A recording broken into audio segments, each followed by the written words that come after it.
Why exactly 5 permanent members of the UN Security Council? Not 4, not 6. You're not gonna believe this. At the very beginning, we almost ended up with just 3 or 4 permanent seats. Think about it for a second. How insane is that veto power? One single country can shut down the entire world's decision. With that kind of juice, every country on the planet would be clawing to get in. So here's the real question. Why the number is 5? Who actually tried to get a seat? And who slammed the door shut on them? The backstory here is way juicier than you think. Today I'm gonna spill all the tea about how the UNP5 actually came to be. Part 1: Roosevelt's 4 policemen, where it all began. Let's rewind to October 1943, smack in the middle of World War II. The foreign ministers of the Soviet Union, US and UK, had a little meetup in Moscow. They dropped this huge document, the Four-Power Declaration on General Security. The US wrote it, and 4 countries signed off: US, OSSR, UK, and China. The declaration was crystal clear.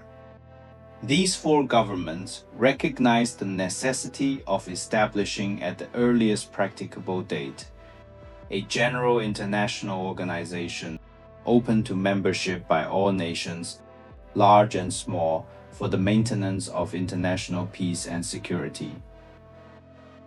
This was the first time these 4 powers publicly said, "Hey, after this war, we're building something global together." Now, FDR, that's President Roosevelt, for anyone skipping history class, had learned his lesson from Woodrow Wilson's League of Nations disaster. He was playing the long game for American global strategy, and he'd been thinking about this new international organization for a long time. From November 28 to December 1st, 1943, the Big Three met in Tehran. Roosevelt laid out his blueprint, and he made one thing very clear. This had to be global, no regional cliques allowed. Both Churchill and Stalin were like, yeah, that checks out. Then, on December 24th, Roosevelt dropped the line that would echo through history: the UK, USSR, China, and the United States, together with our allies, represent over 3/4 of the world's population. If these 4 military powers stick together and are serious about maintaining peace, there is no way an aggressor nation could start another world war.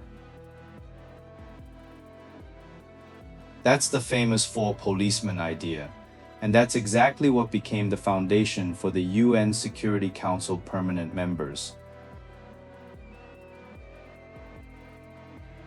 Part 2: How China secured its place in the 4 policemen. This is where the drama happens. During the Tehran conference on the afternoon of November 29, 1943, Roosevelt pulled Stalin aside for a 45-minute private chat. He walked Stalin through his entire UN vision, including the whole world police concept at the very top. FDR's 3-tier UN structure went like this. At the bottom, the General Assembly, around 35 anti-fascist countries. Everyone gets a voice, meets in different places on rotation. In the middle, the Executive Committee, 10 or 11 countries total, USSR, US, UK, China, plus 2 European, 1 South American, 1 Near East, 1 Far East, and 1 British Commonwealth Dominion. This group handles everything except military stuff, and their decisions are binding. At the very top, the 4 policemen, USSR, US, UK, China. These four would have the power to fast-track any emergency threatening world peace. Roosevelt even walked Stalin through the playbook. If it's a small country causing trouble through revolution or expansion, the four policemen quarantine them, blockade the borders, impose embargoes. If things get worse, the big four go into full cop mode, issue an ultimatum, and if it's ignored, bombing strikes, and possibly even military intervention. Stalin was down with the strong sanctions idea. He even added that the top UN body should control key military bases around Germany and Japan to keep those guys in check. But, and this is a huge but, Stalin only wanted 3 world policemen: US, UK, USSR. China, not on the guest list. Flashback to the Moscow conference in October 1943. US Secretary of State Hall tried to put the four-power declaration on the agenda. Soviet Foreign Minister Molotov immediately objected. The Soviets really just didn't want China included, but they were polite about it.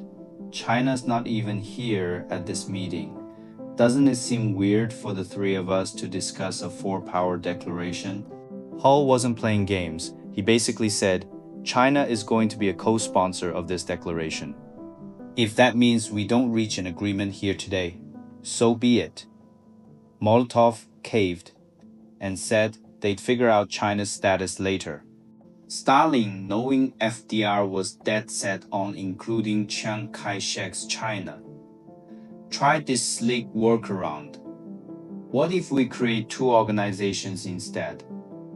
One European organization with US, UK, USSR, maybe plus another European country, and the Far Eastern or World Organization.